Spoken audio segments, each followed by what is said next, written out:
Greetings and salutations, all you beautiful individuals. Yes, it is another happy of League Unlock. My name is Eric. I'm so days happy as our prayers have finally been answered. We are in 2026. We have actual, meaningful games that will go on the record and stat sheet for the whole year that we're able to talk about. Both the LCK and the LPL kicking off their inaugural splits, and as we get to these opening splits, it becomes the circus of making sure you get all the names right. So really quick, LCK Cup, LEC versus LCS lock-in tournament, and in the LPL and the LCP, it is simply split one. Those are the easy ones, but take a drink, take a shot every time we mess these up throughout the years in terms of getting the names actually right. But the LCK Cup is where we begin, and unfortunately, the worst part of that LCK Cup is that they don't do a big teaser video, like it's a split one or rounds 1 to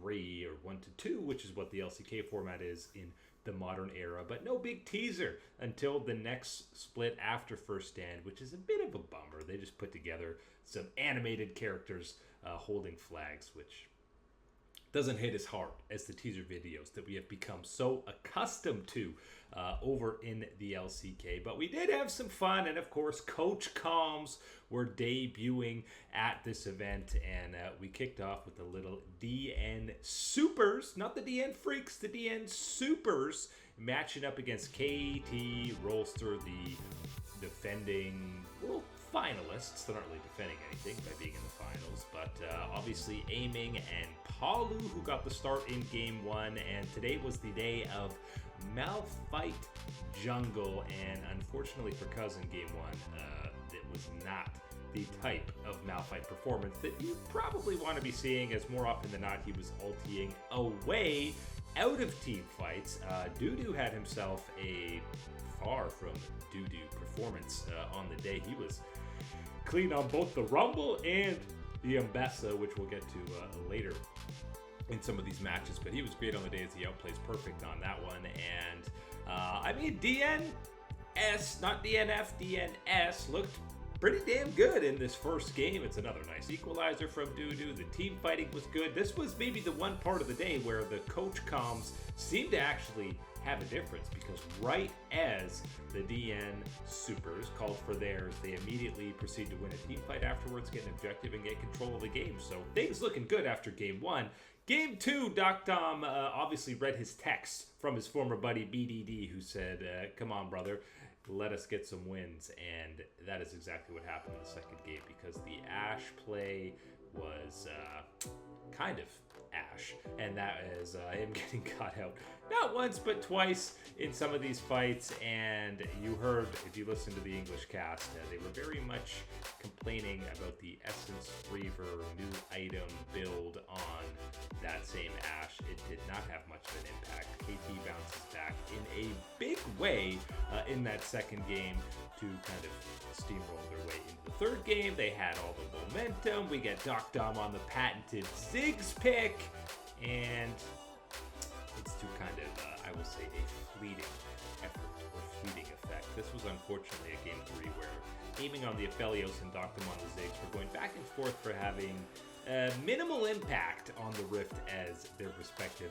bot lane carries. But again, it was Dudu cleaning things up on the Mbessa to take things over, but that was not enough, as we get the, in case you didn't notice, Zoe on BDD, and cue that whatever god tier music is, and an extended team fight, and BDD can pop off. Let's count the flashes. He already used one flash there. He's just waiting on the outskirts for Cuz and Perfect to maybe clean things up. Cuz goes down to the GA. This is kind of a 3v4 as Cuz is able to get out. There's one pop onto the Rel, and we know a tank Rek'Sai will never die, but we're only sitting at a single flash so far for BDD. Surely it's got to get a little bit more crazy as the chase is over there, and BDD's just hanging out on the side. Okay, he's picked up another flash. That's 2. Goes for 1 cleanup.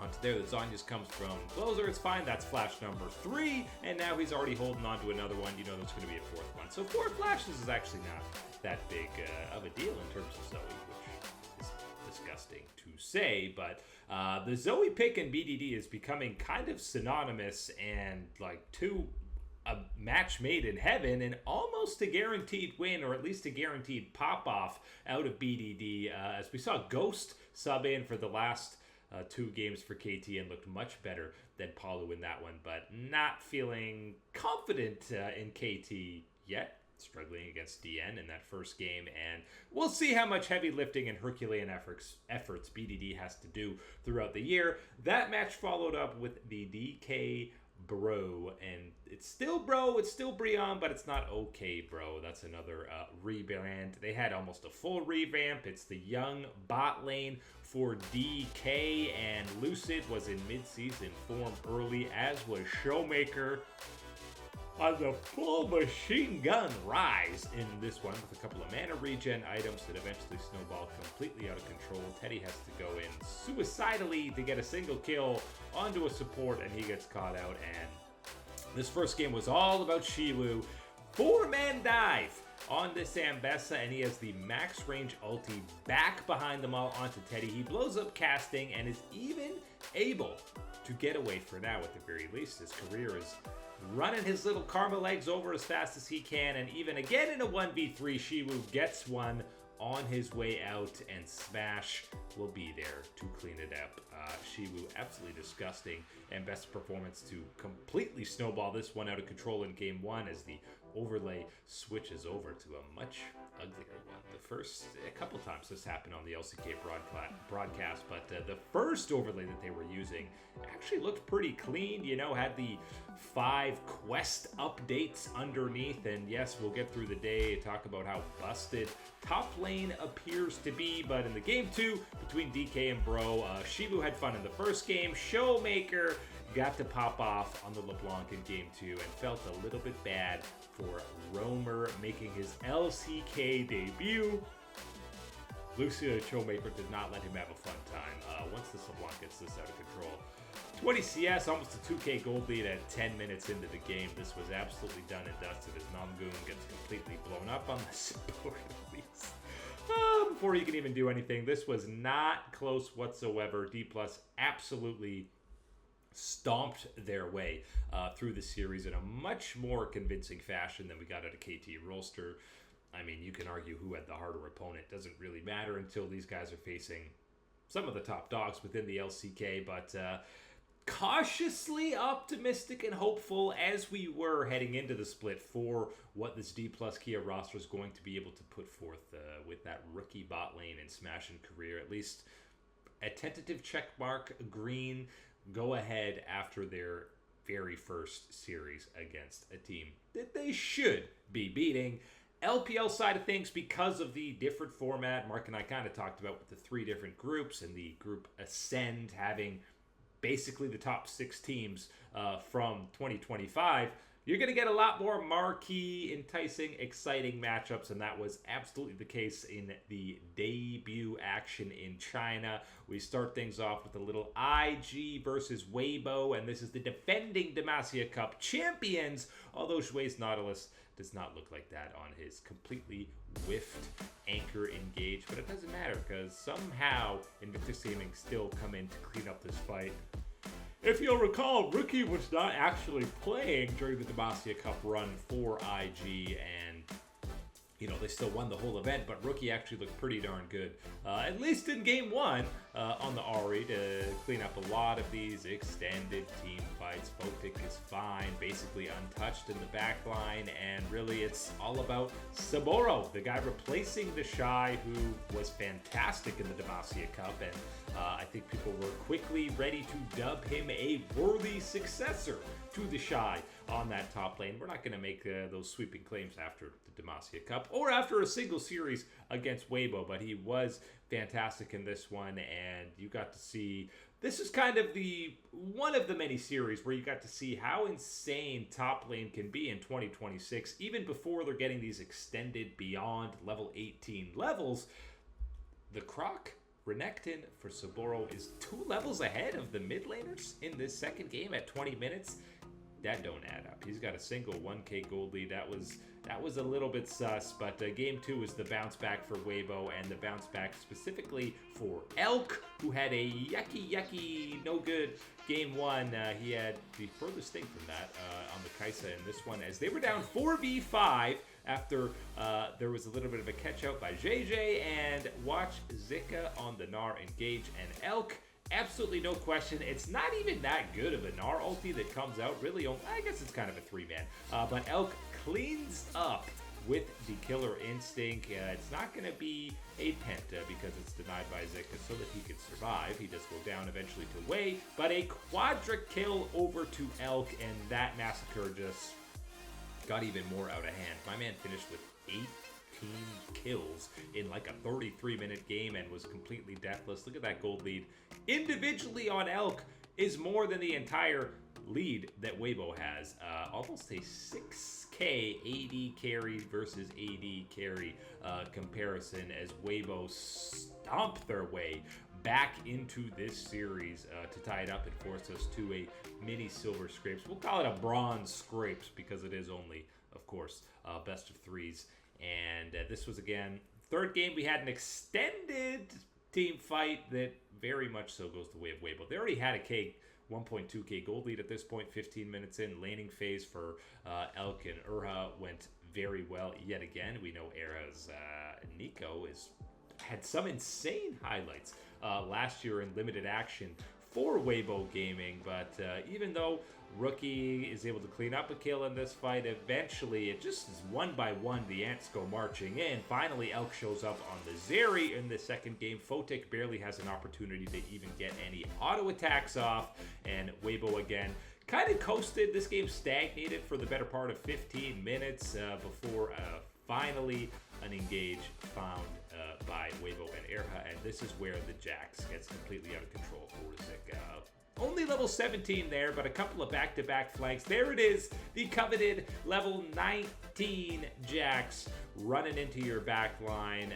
Rookie not really able to do much, or Fotik. It's just both AD carries kind of single-handedly zoned by the Jax. And by the way, the font on these multi-kills in the LPL, I don't know if I love it or hate it, and it looks a little bit janky, but Zika was absolutely, disgusting kind of in that second one. He gets to level 20 on the Jax, and what are you supposed to do against the level 20 Jax who has Guardian Angel and Zhonya's his E is up in between each of those cooldowns, so you've got like 3 counterattacks to get through.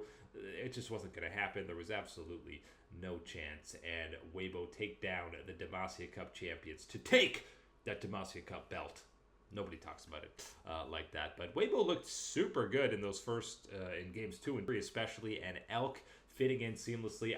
I'm low-key, I'm high-key, hoping for an incredible year out of Elk. I feel like he was getting a little bit criminally underrated on BLG last year, and I'm all here for him kind of being a focal point of this Weibo roster, and Zika as well. It feels like it's been a couple years since we were highlighting him, but there were moments where he was approaching that upper echelon tier of top laners within the LPL, so excited to see that out of him.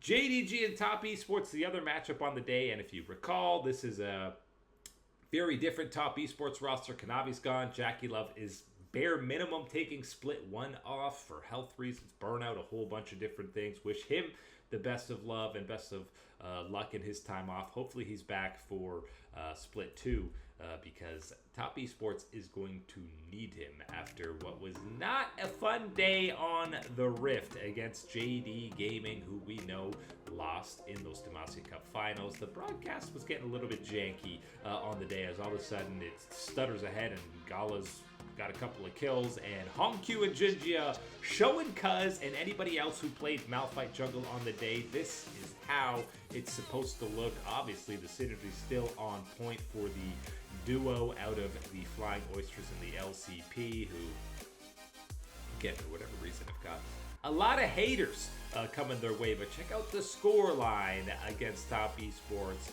15-2 at 22 minutes, a 12K gold lead. This was an absolute shellacking, dismantling, however you want to word it. It was a 5v3, and Top Esports feel forced into doing just that, forcing something as Nehru tries to do something, but that's a jungle Ambessa. That ain't no top lane Ambessa as he gets clapped by Hong Q. 369, there's not really much he can actually do. Let's add a few more kills. Game 1, absolute stomp over to JDG, and game 2, maybe not that much better. I mean, I'll call it less of a stomp. It's only a 1.5k gold lead at 23 minutes as Hongkyu takes 369 on for a little dance and completely baits him in. Really the only, even though Cream had a fantastic game 2 on the Silas, he got a couple of solo kills on Hongkyu, and the huge threat of Yorick in a side lane, JDG just completely collapsed on him to catch him out, and then it's basically just Gala fancy feeding, even with Vi Leona somehow manages to survive, get a nice bullet time, and then Xiaoju's there on the Rumble. Really, it's a collective group effort from JDG to protect the president. In this case, the president is actually a misfortune. Maybe that's because Hongkyu had a bit of a rough early game, as I alluded to, against Cream, but it's less dominant, but it's still an incredibly dominant 2-0.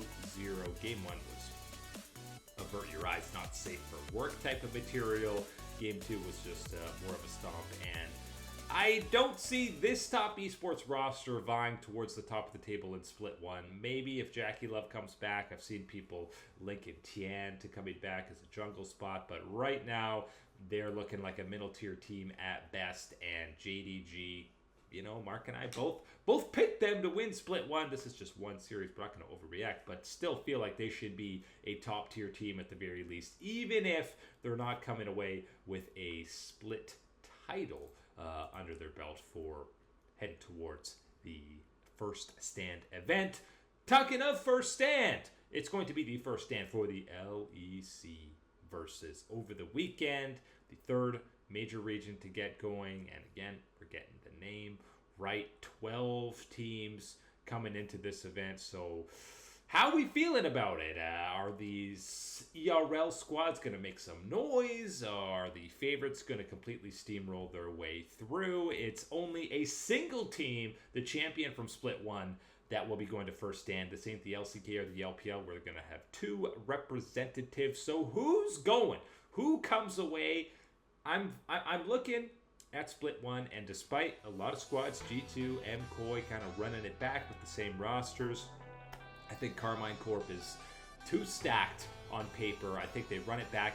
Another dominant Split 1 to represent at first stand. Even Kiahu coming in, I think is going to surprise some people and take some names in those mid lane matchups against some iconic players. But I actually think G2 doesn't make finals in Split 1. I'm going KC versus Koi and kind of refueling this rivalry, obviously with 2 ravenous fan bases. But when we did the preseason power rankings, kind of alluded to this, but Carmine Corp, I mean, you could talk about both Kana and Kaliste as legit MVP candidates, best in their role. I think Busio is now best in that role, so best bot lane in the league. Yike is top 3, and I think Kiahu, we're going to be talking about him as a top 3 mid laner in this first split. So I got Carmine Corp going to first stand. G2, we know it takes a little bit of time to rev up throughout the year. Yes, we're still going to be seeing them at international events, maybe MSI, bare minimum Worlds, but it takes time to roll things for those defending champs, and also best of ones, not exactly their style.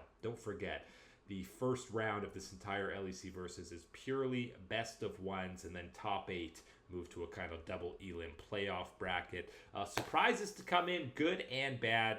This is maybe, well, it is good and bad. The surprise I'm looking at, and that is, it's good for one team, bad for the other. I think Las Ratones, Reckless and the boys, the king in the north, as you saw in the little Harry Potter letter reveal, which was actually kind of cute, and I loved it because I'm a sucker for Harry Potter, which apparently my whole generation is. It's a known thing. Us millennials are obsessed with Harry Potter. Whatever, I'll take it. We love it. But the surprise is that Las Ratones and the boys, I think, finish higher than one of the oldest orgs in the league, and that is Fnatic. Even with, you know, Vladdy coming in and Pyros coming in, Laspa, I think Fnatic is not going to have at least a good Split 1.